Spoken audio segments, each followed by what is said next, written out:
So, hi everyone. Thank you so much for joining us tonight. My name is Karen Huang, and I'm your collegiate member at large. Todd Harris from Gulf Coast Province is also on this call. And tonight we're going to talk to you a little bit about planning a province assembly. And before we begin, I want to give a huge shout out to Jonathan Bradford for helping with the slides. We appreciate your help so much, Jonathan. And a lot of this information came from the Province Assembly Planning Guide in addition to our own personal experiences. So be sure to check it out. The Province Assembly Planning Guide should be available to everyone as a handout via GoToWebinar, and it will be uploaded to the international website later this week.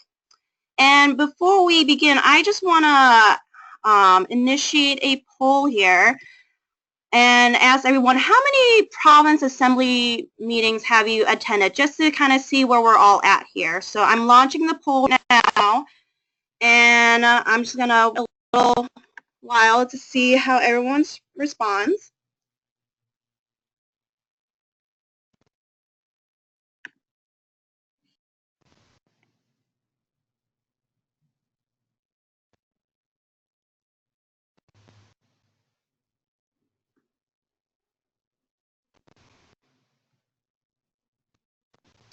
Okay, great. So it looks like about 33% everyone here has been to 1 to 2 provinces, 80% 0, 27% 3 to 4, and 20% 5 or more provinces.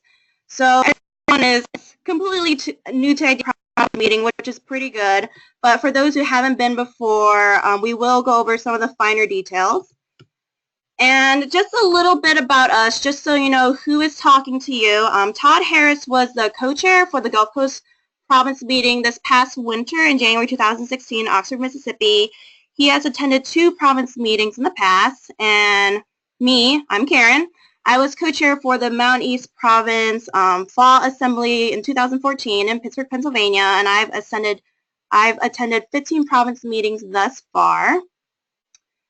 And then next, I just wanted to say that this, as a sort of disclaimer, this is from a collegiate perspective. Todd and I don't claim to know everything there is to know about province planning, and if you're an older, more experienced brother, I know we have a few grads on this webinar. We would definitely welcome any comments or suggestions. And also, this presentation is meant as a broad overview of province planning, and it's very important to note that each province has different traditions and different agendas, and therefore the executive committee of that province should always be consulted if you have questions about the finer details of planning your province meeting. All right, next we'll have Todd take it away. Todd? Hey everyone. So congrats. If you're on this webinar, you're probably about to start planning a assembly, or in the future you're going to be doing it. You're embarking on a task that is considered to most to be a little how can I say, intimidating, but this webinar is to make sure you work out the kinks. Remember that things need to be taken a little bit at a time over a long period of time, and just realize that in the end this is going to be a wonderful experience that you'll be able to remember and look back, and after it's all said and done, you'll get to reap in the glory of being able to say you have created a province assembly that everybody enjoyed. So moving on, the purpose of this, we're going to talk about Kapuasai Province Assembly. What is it all about? What are we supposed to gain as the end goal for a province assembly? State the importance of the committees and how each one has specific responsibilities that they need to be aware of and commit to. Of course, recall the risk management and social media policies, and describe a budget on province meetings, because it's very different between the provinces on how they budget things. Okay, and next, before we delve into the whole planning a province meeting thing, I want to see what you guys think. So what do you think the purpose of a province meeting is? Why are we even putting in so much work and effort and time to hold these? So feel free to respond. I'm looking for answers right now.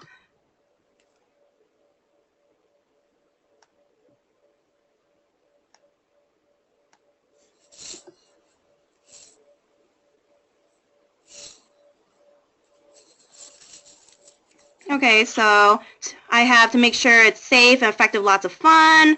I have here for fellowship, brotherhood, to meet brothers from nearby chapters. Michael says to bring brothers together for fellowship and have opportunities to grow professionally. Great, so you're all absolutely right. Province meetings really bring people together. I think that there's so much opportunity for fellowship and developing and recognizing leaders.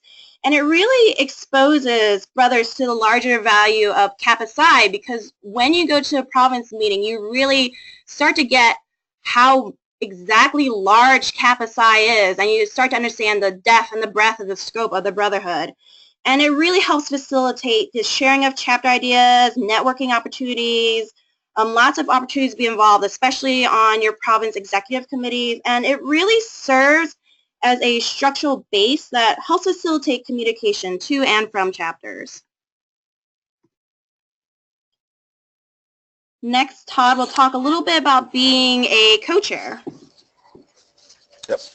So having the responsibility of being the co-chair for assembling a province meeting, it's, you know, the SATRAP or Executive Council for your province is putting a lot of weight on your shoulders.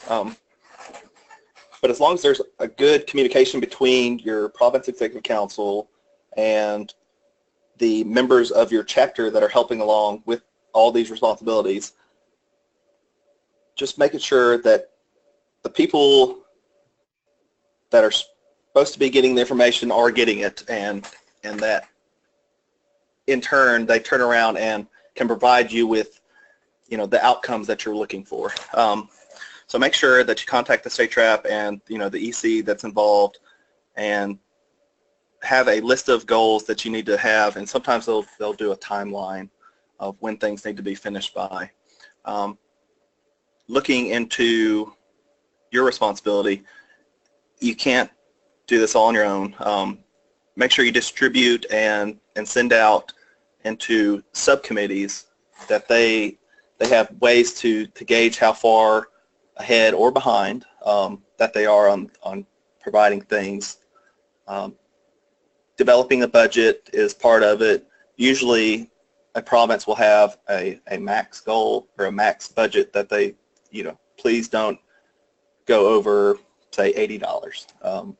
Just make sure that you look into your SATRAP and see how it's been done for your province in the past, and try to stick to those guidelines. And then supervising all communication and activities that are going to be happening. You know, you want to be the point person between the subcommittees below that are creating all these events for you, and to the executive council on your province, to make sure that everything's lining up to their satisfaction. And next we will talk about the thing that I'm probably the worst at. Remember the saying that there is no I in team. This could not be more true for creating a smooth and effective and efficient province committee. The province typically, and of course I'm speaking on behalf of Gulf Coast Province, will set up a province assembly planning committee. This should comprise of people that are longtime brothers, those that have helped with the province already, province assembly already, and you really need to work with these people, grab knowledge and stuff that has worked out for the best, or some things that didn't work out, and communicate back and forth, trying to set up your province assembly as great as it can be. Emailing, communicating, you should be sending them out quick, and expect delays. You know, we're dealing with the collegiate members trying to do all this stuff, and we all know how busy we are. We all have different test schedules. We all have, you know, different things going on, events and whatnot. So if you're like me in the SEC at Ole Miss, the fall's pretty busy on the weekend. So, you know, when I was trying to get stuff done, I was sort of scheduling it around football time, but that's not for everybody. And I'll be the first to say that delegating is not my strongest trait. In fact, I will say it's nearly at the bottom of the list, but it's slowly rising. Create a team to help you at your chapter level. This will actually ensure that those that are involved, it'll be more of a lifelong experience, because how many people can say they've, you know, helped build a province assembly? I mean, that's few and far between, and they'll look back and say, you know, I'll be able to help people out further down the line.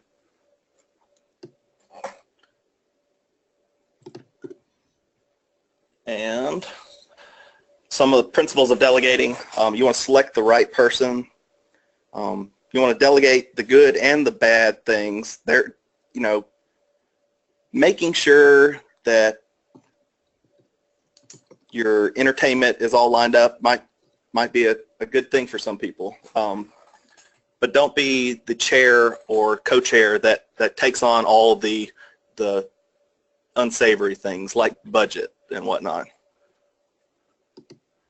Take the time you need. Make sure you set it up in advance. Allow for responses from who you delegate to, and don't try to transfer everything over at one time. Separate everything you have and delegate and conquer it all a little bit at a time. Look and request for specific results to happen. You know, you can't expect to give someone 3 months of time to finish a budget and then not hear anything about it until the last week. You know, that's usually you're typically setting up for failure. You want to make sure that there's certain steps and they're followed, and that certain deadlines are met to make sure that everything's on track. So when the province assembly all comes back together, you know, it works smoothly and peacefully. And, you know, just make sure that if you see someone falling behind on their duties that you've delegated to, make sure to try and lighten their load. There's definitely some people that are go-getters and are able to get things done at a faster pace. If they get done with their stuff they've been delegated, see if they'll help with the other person that's fallen behind. So remember, delegation is key. Okay, and before we move on, it looks like we have a question from Angelique. Angelique, I'm going to unmute you so you can ask your question and everyone can hear you, okay? I actually don't have a question. I guess my hand was raised instead of being lowered. Okay, no, you're fine. All right, I'm going to mute you again. So next, we're going to talk about an extremely important part of province planning, which is setting the date, because if you don't have the date, you can't really do much else. So after the province co-chairs speak with the province e-board about possible dates, you definitely want to inform your school of pharmacy and let them know what's going on. And typically when you work out the dates, you want to look at a lot of different factors. So you want to look to see, is APHA MRM that weekend? Is ASHP having some sort of meeting that weekend? Is there homecoming going on or a big football game at your school? Because those factors can affect hotel availability and traffic and a whole million other different things. And next, I want to talk a little bit about the registration committee. So you will have to hold a budget meeting and determine how much you want to charge people for registration. And we will go into further detail on budgeting later on in this presentation. But registration costs, they usually average 60 to 80 for collegiates. For collegiates, I've seen them as low as $50 for and as high as $95. And these really do reflect the cost of the meeting. And you want to take into account, too, early registration and late registration. And late registration is typically 10 or so dollars more.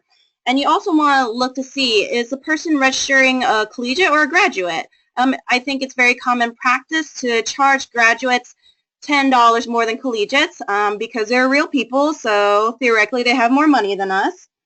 And you also, when you start out registration, you want to figure out how you want to do it. So I think a lot of chapters and provinces use Google Forms. It's a very common practice. And you want to make sure you have an online payment method worked out. I've seen Venmo and PayPal used in the past. And with PayPal, you just want to be aware that they do charge a percentage of the registration fee, and it does take a couple days for you to be able to access your money. So you want to keep that in mind. I know when I planned the province meeting, something I did was I asked the webmaster of my province to set the registration website up on our province website, and I made a sort of stepwise process. So step 1, register at this Google form. Step 2, here are your payment options, PayPal or check. Choose one and send the check to this address. Step 3, hotel information. Here is the phone number of the hotel, the link for the website, the address. Here's a code for our group rate. And step 4, transportation. Where is the nearest airport? Do people need rides to and from the airport? And then next, when you do make these registration forms via Google Forms or whatever method you use, you want to collect certain pieces of information.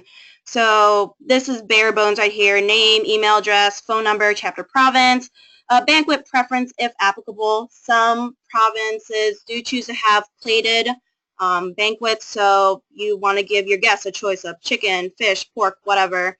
And you also want to look at dietary restrictions. I have a brother in my chapter who's vegan, and I can't tell you how many times he's been to a province meeting and he couldn't eat anything for dinner. And you also want to see if the person is a collegiate or a graduate in order to charge them the correct registration rate. And something to note, province supervisors and assistant supervisors get their registration fees waived, so you want to make sure that you're aware of that.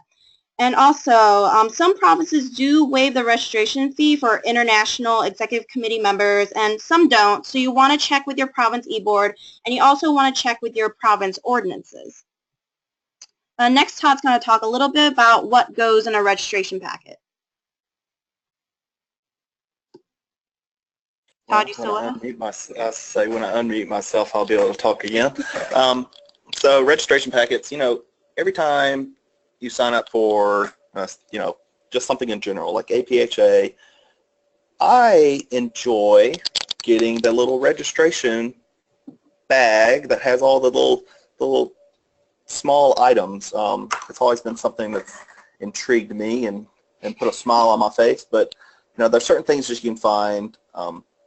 City maps of your location, name badges, packet information like the agenda, what's going on this weekend.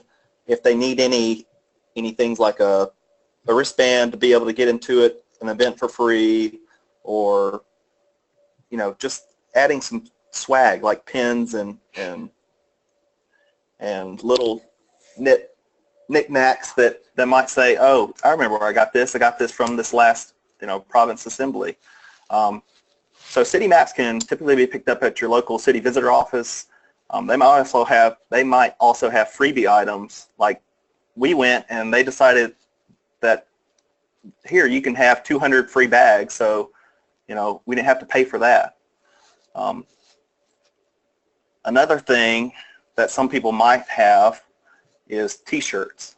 I do want to put a disclaimer that t-shirts can be included or they can be done as an add-on item. I like the add-on item. We didn't do it for our province assembly, but looking back, I wish I'd have done that, because there are some people that just don't want the shirt. There are people that have been to, say 15 province meetings recently, like Karen, and probably have enough T-shirts to fill, her dresser, someone else's dresser, and, many other people down the line.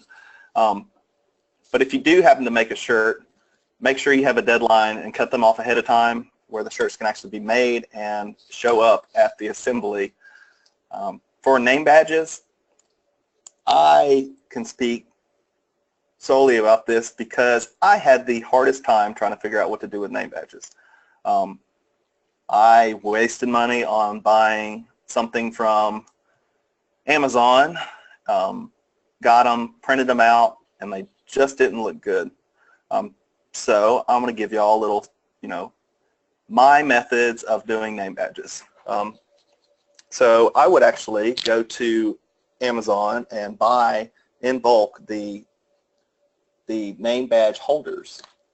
Those can be fairly cheap, like $6 for 50 of them, but it's a lot better than, say, $25 for 50 of them that don't look as well.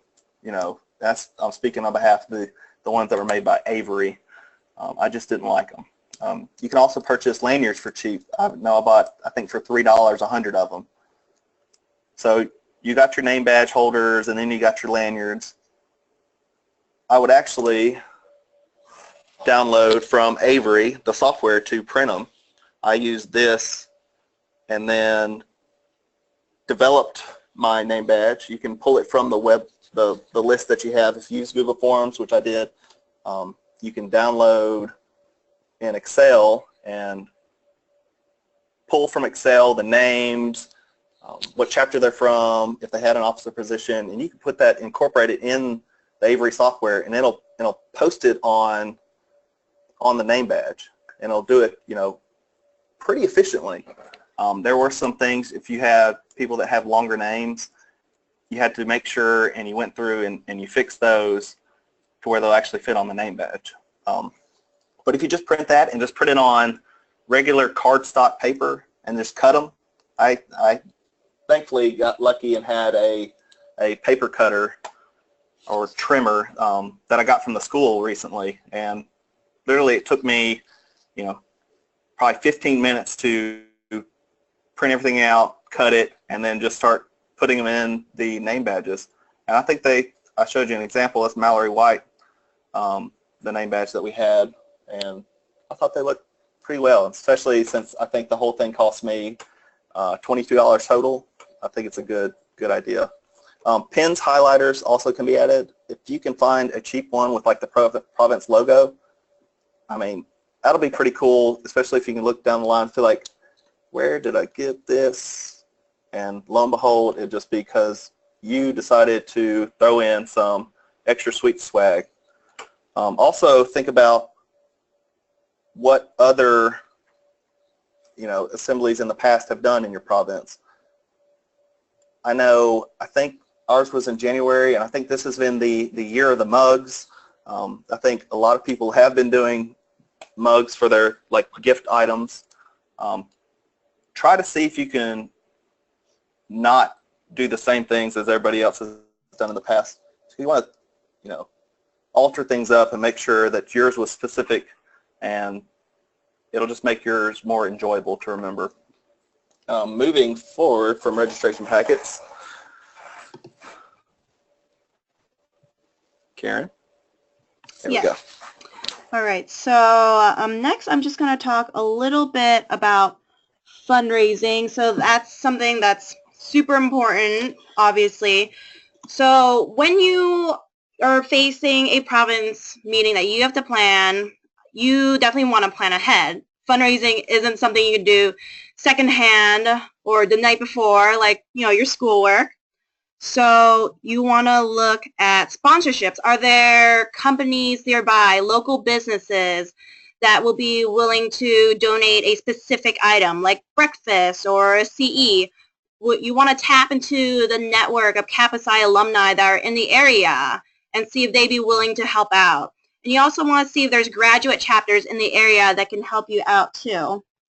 And then next, actually, Todd can speak a little bit more about this. Some universities actually have a person that can help you locate funds from other corporations. Can you speak on that, Todd?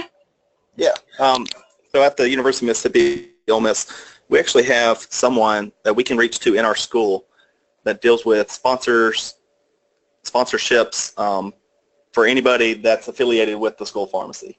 So, all we have to do is go to that person, and she'll go through her Rolodex and be like, okay, let me just put out some feelers to see if anybody's willing to, put in some money and just have their name, put somewhere on the program or something. And actually, to better to effectively do this, you can actually tell them, we need someone to sponsor a lunch. We want someone to sponsor the programs. Like, give specific details on what you want sponsored, because the people that are providing the money will want to know, okay, what is this actually going to? Don't just say an overall fund to help with the province assembly. No, you want to be like, I'm looking for a sponsor for someone to do the name tags. I mean, you're looking at something so small, but as long as they can say, oh, we helped with that province assembly's name tags, you'll be better off getting the funds than just saying, oh, can you just provide anything for, just a general fund for it. So make sure when you are talking to sponsors, be specific. Let them know that their name will be visible on being a sponsor for said event, meal, even sponsoring like a conference room. Sometimes it costs money to be at a venue. If someone can sponsor that, there's another way to go at it. What's up next? Hotel committee. All right. Hotels are tricky. Of course, the main thing is they need to be booked early. You're basing a lot of this information on booking rooms on past province assemblies. And it also depends on location. I know Gulf Coast had Nashville, and in Nashville we actually have 3 schools, if you count Psi as having a place to be there, right there. So you're going to expect that you probably won't need as many hotel rooms because you already have, a good amount of chapter people in the area. But then you got to think, what else could be going on in that city?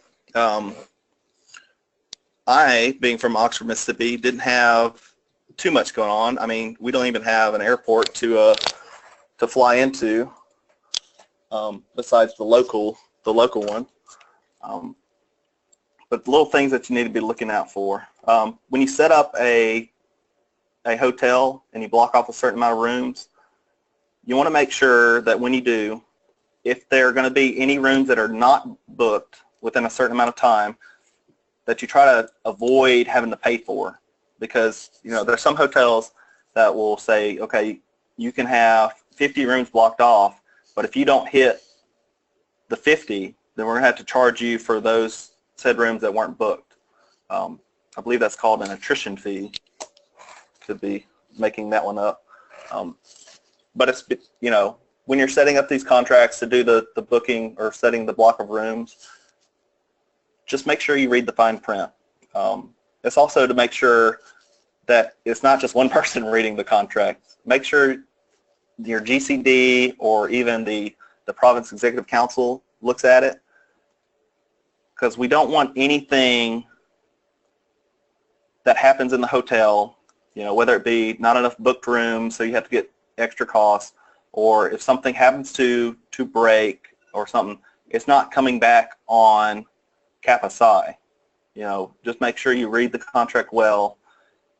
Try to avoid the fees for not booking enough, and also make sure you realize that if there is something going on that weekend and it just happened to be, your set date happens to be a home baseball game, you want to get there as soon as possible to set those room blocks to make sure that your people at Kappa Psi can get the rooms and not, the people coming to watch the baseball game. Also think about when you're setting up hotel blocks that it's within a decent distance to where you're having all the business meetings. We happen to have a hotel that was within walking distance of our campus. In fact, it was actually on the campus. But if you do have a hotel that you block off and it's, there's a little ways that's a little bit outside the walking distance range, see if you can have shuttles. Like, see if the hotel will provide the shuttles, and make sure you establish the pickup and drop-off points, and that the actual shuttles follow those pickup and drop-off points. There was an issue where the pickup point in Oxford was one place, and then the drop-off point was on another, and I believe those got flip-flopped. So there was a lot, some confusion, but it was just on one side of the corner of the block, and then the other was the other side. So just make sure the company that's doing the shuttles actually pays attention and picks up and drops off at the spots they're supposed to. If you happen to live in a larger city, I know Oxford only had one Uber person at one point, and now we have no Uber person. There are different methods of getting around besides taxis. Make sure that people know which are the safest, because that's, we want the Province Assembly to be an enjoyable and safe and happy experience for them. So just let them know if Uber's the best thing in town, that, use Uber, send out those free rides, but if there's a cheaper transportation, then make that known moving forward. Okay, and we have a couple of questions here. Jeffrey wants to know, will these slides be sent out later? And yes, I can do that. I have access to all your emails from when you registered, so that can definitely be done. And Angelique wants to know, how far in advance would you say you need to pick a date to book the hotel? And personally, I would say as soon as you know the date, because depending on how busy and big your city is, hotel rooms can book up really, really quickly. And I know personally for the province that my chapter is planning, we had a block set aside for us. We're hosting in October. We had a block set aside for us this past October, so a year in advance. But when I helped host, it was a bit of a crunch deadline. We did ours 6 months in advance. How early did you book your hotel rooms, Todd? That was 4 months. It was 4 months in August. advance? Okay, so I think it really depends on the situation, how big your city is. There's a lot of factors. Angelique, let me know if that answered your question. Okay, and then next, we're going to move onto meeting rooms. So when you have a province meeting, you need a place to hold your general sessions, and you have options. If you have a lot of guests staying in a hotel, it may be easiest to use the hotel meeting rooms. If there's a convention center nearby that is affordable and can hold everyone that's coming, maybe that's your best option. Usually, I think the cheapest option is a campus location. I know for the University of Pittsburgh, they don't charge you to use the meeting room, so that's one less thing you have to pay for. However, you have to keep in mind that you want to schedule early, because these meeting rooms, especially school meeting rooms, fill up very, very quickly. And you also want to make sure it has all the technology that you need. So you want to be able to have a projector, computers, cables. Our microphone's going to cost extra. Those are things that you need to take into consideration.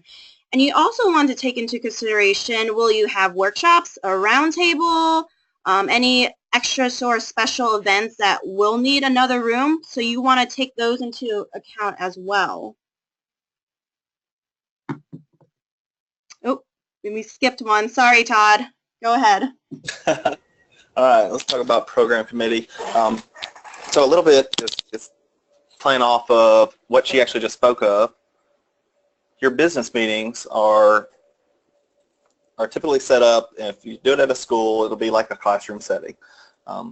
So, most people have their executive council at the very front facing what will be the delegates of the province. Another thing is you got to make sure that you do have brothers at the doors to verify members are entering. And one big aspect of confirming that your audio and visual equipment are available and working. There was a time when at our chapter that some things didn't work out. The speaker stopped working, or the computer that's closest to the executive council didn't connect to the projector. Little things like that need to be the kinks worked out prior to. Sometimes you just are told they're working and you get there that day and they don't. Make sure the agenda for it, like our SATRAP and Vice SATRAP are very good at Gulf Coast to making sure the agenda is completed ahead of time, and it sort of follows the same guide as past assemblies that we've had. We confirmed the spaces that we had for, our CE was in a room, just making sure you have all the rooms that you need and all the small conference rooms available with keys, because sometimes it's locked on the weekends. Just making sure you have that set in stone and have the appropriate ways to get into them.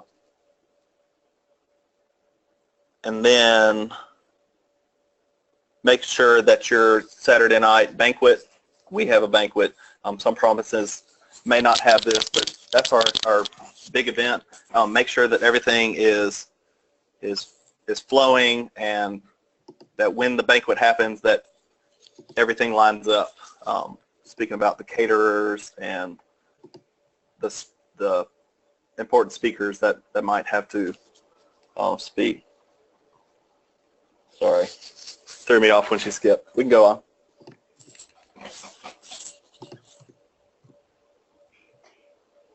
Yeah, we could talk about my technical difficulties. So I gave a little bit of information about, make sure things work. We got there the Friday night, try to make sure everything was up to par at our campus, our big room that we have most of our classes, and it seemed like the information should have been told towards me, but it wasn't. But the computer that was on the stage, supposed to be connected to the projector, was no longer connecting anymore. So I had to sit in the back on a laptop and go through the slides and make sure that if something was going up, that it was being on the correct page or on the correct slide. So just making sure that things are supposed to be working and are either fixed prior to is key. And if that happens to, not work, don't let it get to you. There are things that will not work out in your assembly. Most everyone that's attending will not know this. Just act like it was supposed to happen that way either way. Okay.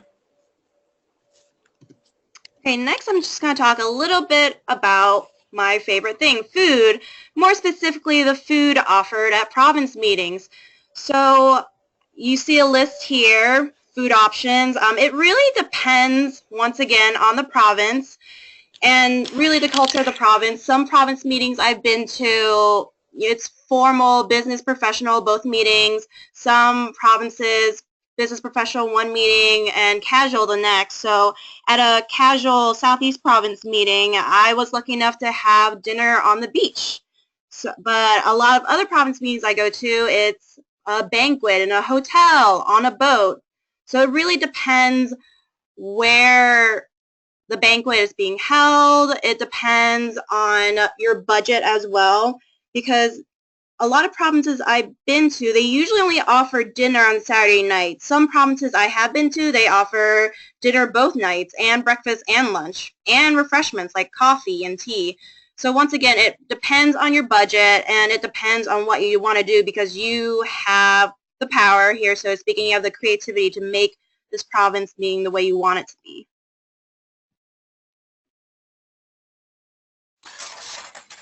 All right. Entertainment Committee. So each province is a little different. You know, some provinces might have Friday events and Saturday events, social events. Make sure, just like setting up a hotel, setting up your venues for your business meetings, that you contact these people or these venues for your social events well in advance, and realize that any extra stuff that you do might introduce more costs to your budget that you weren't expecting. If it happens to be at the hotel that you have all the guests staying at, try to make it, you know, incorporated into your contract. You can also use this as a budgeting tool of saying, okay, so we have X amount of people staying at your hotel. Can we get this for free or X amount % off? They'll be willing to listen to you if you have enough people staying there. Also, if you happen to have events at other venues besides like a hotel or something, make sure you sign a contract or something stating that pretty much that the risk is not going to be solely on Kappa Psi. That's the main thing we're going to be looking at for that. And then think about your risk management and social media policy while doing all of these entertainment social events. Also, if there is any unofficial events, please do not list them on the program. And that's, you know, you're looking at things that could be a get-together on a certain alumni. Just keep it off the program so we don't have to deal with that being an issue on risk management. And speaking of risk management, everyone's favorite topic, right? But I'm not going to read this to you guys. I know you can read, and I will refer you to the handout, the Province Assembly Planning Guide, which goes into further detail on these points.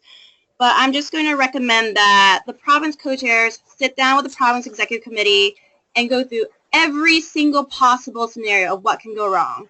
And you want to think of ways to prevent these scenarios. You want to think of ways of what to do if these do happen. And something I just would like to say, you definitely want to follow risk management, because risk management is in place to protect the fraternity.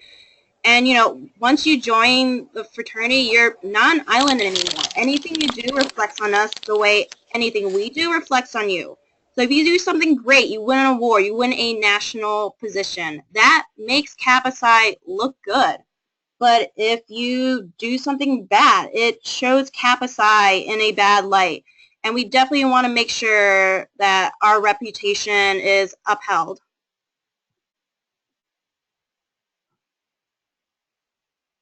Todd, would you like to speak about the budget?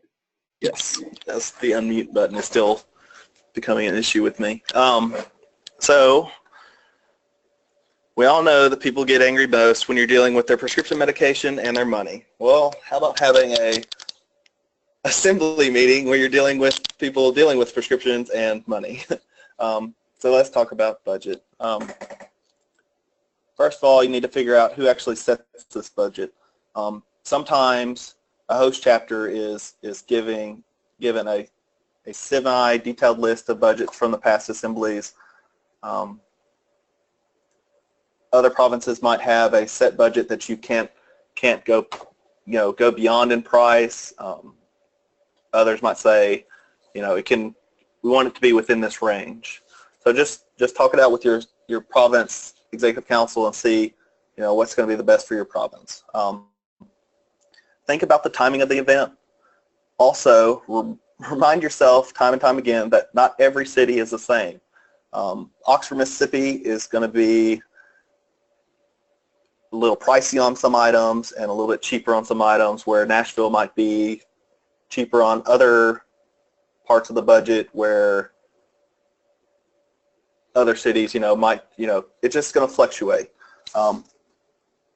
Should you expect any other large crowds to be in town? This is the same thing going back to the hotels.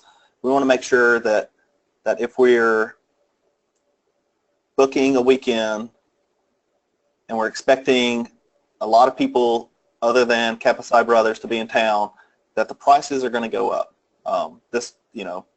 If you have so many people out on the town, you're going to expect longer wait times for food, and then probably catering events are going to be inflated in prices as well. So look for a budget range. Try not to set in stone the budget too far in advance, especially if you don't have all your fixed costs and then your variable costs. You want to make sure that you're not setting yourself up for failure and coming into where the chapter is going to be owing more money than what they're coming in with registration fees. Setting prices in advance from catering companies and venues can help lower costs. Sometimes the farther out you say, I need this place for Friday night, they'll be like, okay, well, since we don't have anybody actually booking it right then, we can say, okay, we'll give you a discount on our normal thing, because that clears out our schedule trying to find something, someone to take over the area, later down the line. And then ask your chapter brothers and even your professors if they know anyone. Like, I know my GCD is able to contact a local restaurant and get catering items on a cheaper price than if I called and said, oh, can I get, this amount of stuff by this day? And then as always, sponsorship. You can always see that a Walgreens or a CVS will jump over the moon to be able to have a sponsored event where they can be seen and get recognition. So, if you're going to do budgeting items and you can see something where, oh, well, maybe someone will sponsor this luncheon, make it known and see if they'll help you with because that'll actually help lower the budget for everybody else. On budget meetings, there we go. This is taken from the Province Assembly Planning Guide.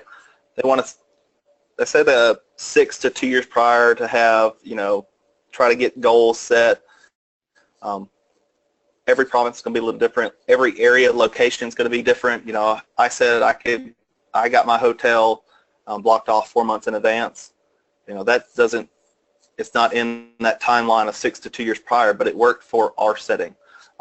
Set goals, set timelines to where you need to, have all your fixed costs, like your entertainment, banquet room, social event, facility charges, the DJ, your meeting rooms, security if applicable, your hotel setup or banquet room setup, anything that these charges, no matter how many people you're going to have at it, they're going to be the set cost. So make sure you get your fixed costs set in. Another thing is look at your variable costs. Catering is a variable cost. Having X amount of food, say 100 people, it's going to be this amount per person. Having 150 people, it's going to be this amount. It should be a little bit less.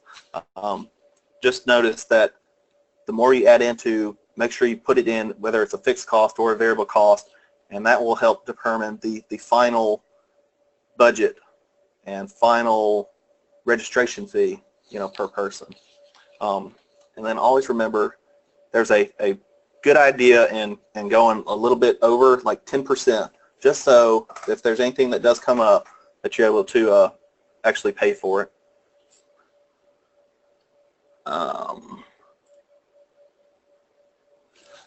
budget meetings continued. Your registration fees for those that have to pay should cover all the expenses that you have. Make sure that your business meeting, your food, all the social activities are paid for. It is not a good idea to get all your registration fees and it not be enough to cover your, all the events that you have planned. So budgeting is probably one of the key ways in making sure that your chapter is not going to go in the hole because they're having to put up more money to fill in stuff that you didn't take into account. Can you think of anything else, Karen, on budgeting? Nope, you covered it. Cool. So next, you can thank Grand Vice Regent Robert Mancini for this slide. So I'm going to pull up a poll for each of these, and I want you all to tell me whether it's fact or fiction. So first is T-shirts are a necessary Providence favor. Fact or fiction?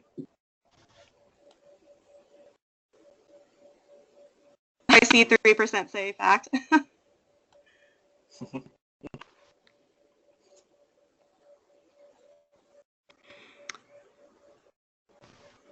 Okay, I'm just going to keep the poll open for a couple more seconds.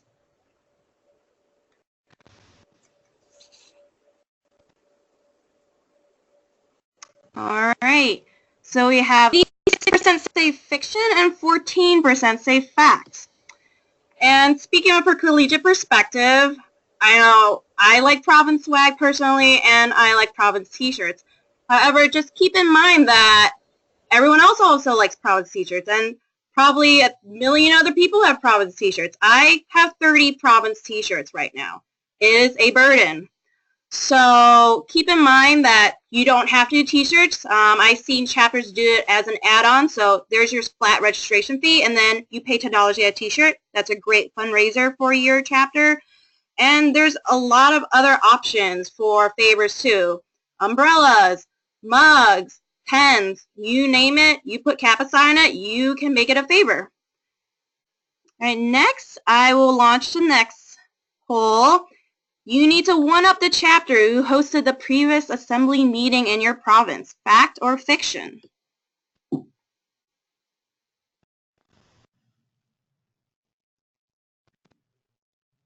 Ooh, this is divided. People being truthful.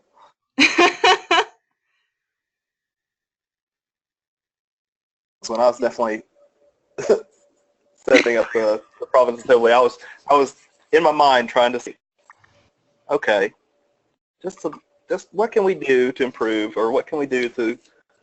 It's always a little something. All right, so I'm going to close the poll.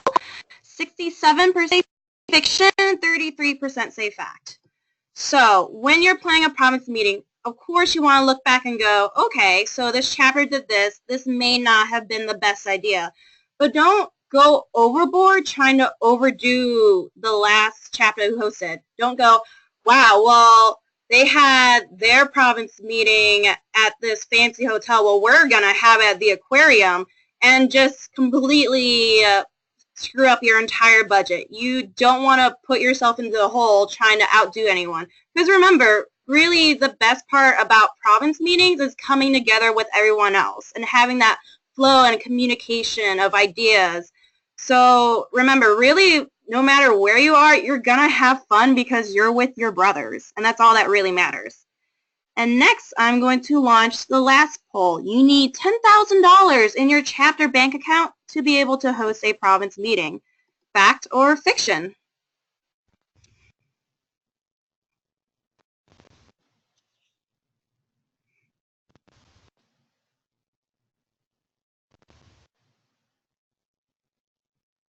Okay, 85% voted.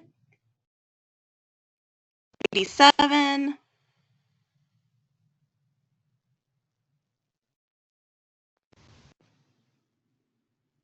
All right, I'm going to close the poll now. So 76% say fiction and 24% say fact. So to reiterate, You should not be losing money over a province meeting. The registration fee should be able to cover all of the costs that you have to spend. And if you work it out timeline-wise, you might not even have to touch any money in your chapter bank account. I know when I help host province, we looked at the deadline at when the hotel want the money by. We closed late registration a few days before in order to get the money from the PayPal account, and then we just wrote the hotel a check, and we didn't have to touch our bank account at all. So definitely keep that in mind. Oop. And here is our contact information. We're going to go into questions. I see there's a few and a hand raised right now, but this is our contact information for me and Todd. You're always, always, always welcome to Facebook us, email us, call or text me. I'm always open to answering questions and helping people out. And if I don't know the answer to the question, I will find out for you. All right. Oops. Next, let's go into questions. I have a few here. So I see, okay, I see a question from Jeffrey. I have a question regarding budget and risk management. Okay, Jeffrey, I'm going to go and unmute you so you can answer the question. Give me one, so we can answer the question. So give me 1 second to find you on the list of attendees.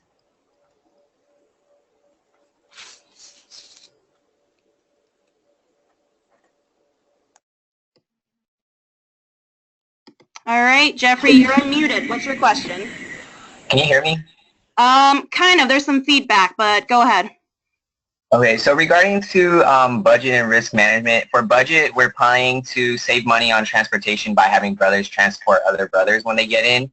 Mm-hmm. And for the risk management part, do we need a waiver or anything for them to sign for that?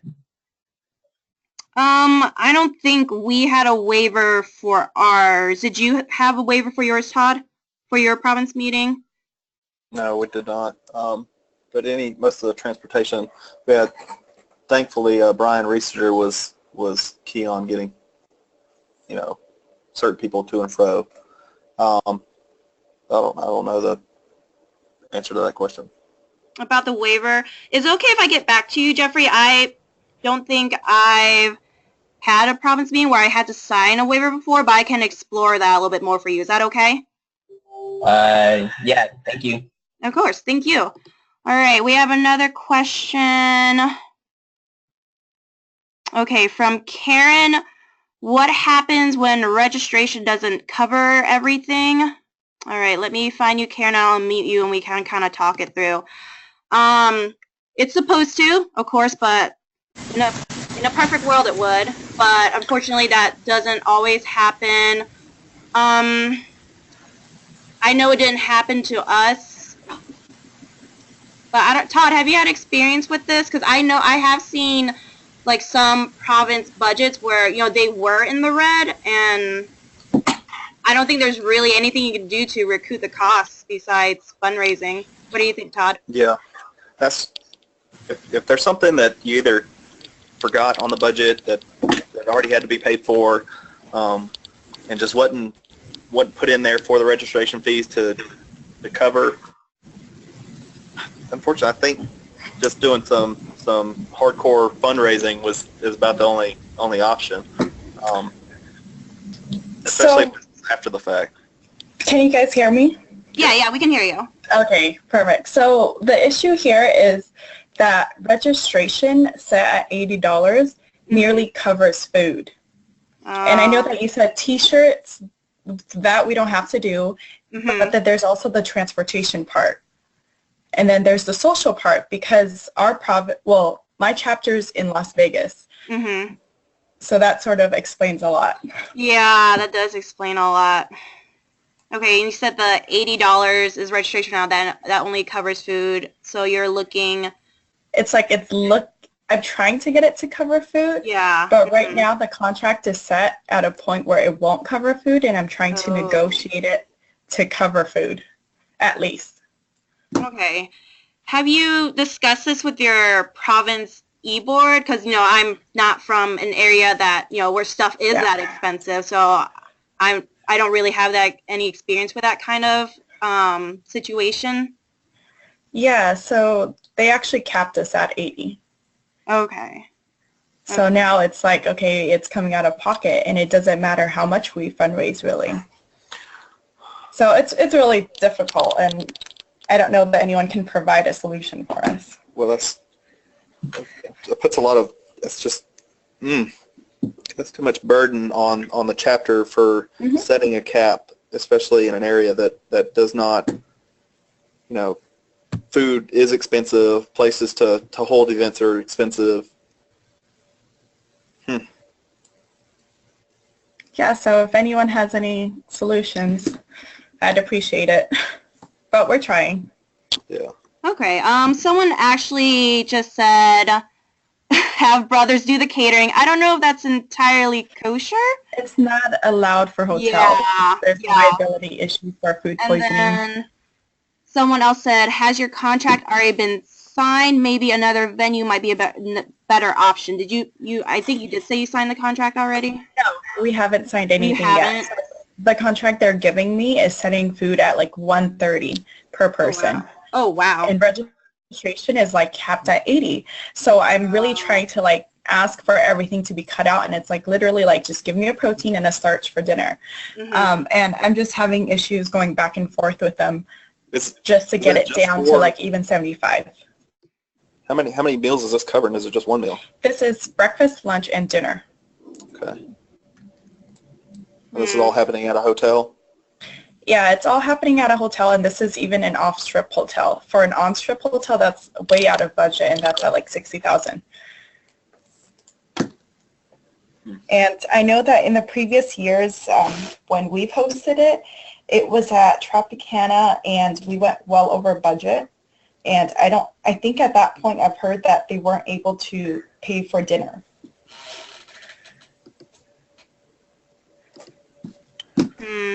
That's tough. So you said that's covering, can you cut out like all the other meals besides dinner, or will the food and beverage minimum not let you do that? I'm trying to get the food and beverage minimum lowered, and the hotel we're working at it sounds like our best option because they say that they're flexible, but in terms of the contract, it doesn't seem flexible yet. I'm trying to get the contract there. Okay. So it's still like a work in progress. Okay. If anyone has any solutions, I do see someone said that I'd look into other venues, which you mentioned can be difficult, but I can ask around and see what we can do and follow up on that. And then someone else said here, Jeffrey, I'm having a similar problem here in Hawaii where I won't be able to cover everything based off registration. And then someone else, Adriana, said, for the girl asking the question now, I know we have been accountable for our own breakfast and lunch at multiple provinces before. So out of pocket? Yeah. You know what? Let me ask around and send you a follow-up email. Is that okay, Karen? Yeah, that works. Thank you, Karen. Okay, great. And then let's see, we have a couple other comments here. Jonathan says, you may want to mention the planning guide as layout examples of budgeting. So if you look at the handout that we have here, the last like 5 pages, really, really thorough, great examples of budgeting if you need help with that. Jordan says, another comment or consideration regarding the grad brother registration fee. We charge $10 in Atlantic Province, and that money goes to our grad activities committee to plan events for grads and collegiate brother networking and their collegiate brothers in their final year for networking. So that's a really cool thing. Thank you, Jordan. We have another comment here. Waivers are not allowed by our insurance carrier. So I think it was Jeffrey that asked that question. All right, and then let's see. Jenna commented, a province I went to gave people brown bag breakfast before to keep costs lowered, and the brown bag breakfast had donated food items. Thank you for your comment, Jenna. Okay, and then any other questions or comments for us? Oh, I see a couple of hands raised, it looks like. Okay. Okay, Rick, I'm going to unmute you in a second so you can speak. Give me 1 second. Okay, Rick? Hi, can you hear me? Yep, we can hear you. Hey, so I was just wondering about continuing education. Is that required? It's Do we have not to pay for that? How does It's that go? not required. It is super nice to, especially for grads, because grads can write like the hotel and transportation and stuff on their taxes, and it's an incentive to keep our grad brothers involved, but it's not a requirement. Okay, because I know it has to be approved by ACPE, I think it is, and I don't know if that costs money for it to be approved and all that. I believe it does cost money. Todd, do you? Yeah, it does. It That's does? what Okay. we used our fees for the grad brothers. They were a little bit higher than the collegiate brothers, but that incorporated the fee that would cost for. Of course, you're looking at I think it's per person that it costs, and you're looking at probably $150 to $300 for a CE to be approved and Yeah, paid and for. Jordan says it depends on the school or organization that does the accreditation too. Yeah. Great, thank you guys. All right, thank you. All right, and then I think I saw one more hand up. Oh, I guess not. Okay, and then a couple more comments here. Karen, Chris Miller says, you want to involve the province supervisors. They're a great resource. Thank you for that, Chris. And does anyone have any other comments or questions or anything like that?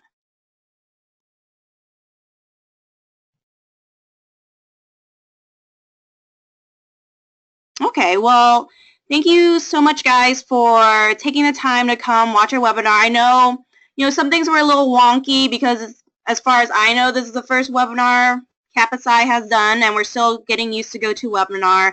But thank you so much for attending, and in an hour, GoToWebinar will send you a follow-up email with a link for a survey asking, what did we do right, what did we do wrong, what should we do in the future. So please, please, please, feel free to be brutally honest because those are completely anonymous. And if no one else has any comments, I guess we'll call it a night. Anything else for you to say, Todd? No, I'm good. Thanks for enduring listening to us. All right. Thank you so much, guys. And remember, you can always contact us with any comments, questions, or concerns. And I'm going to send out that email to all the participants so that you have our contact information in that PowerPoint, okay? All right. Thank you, guys. Have a good night. Thank y'all.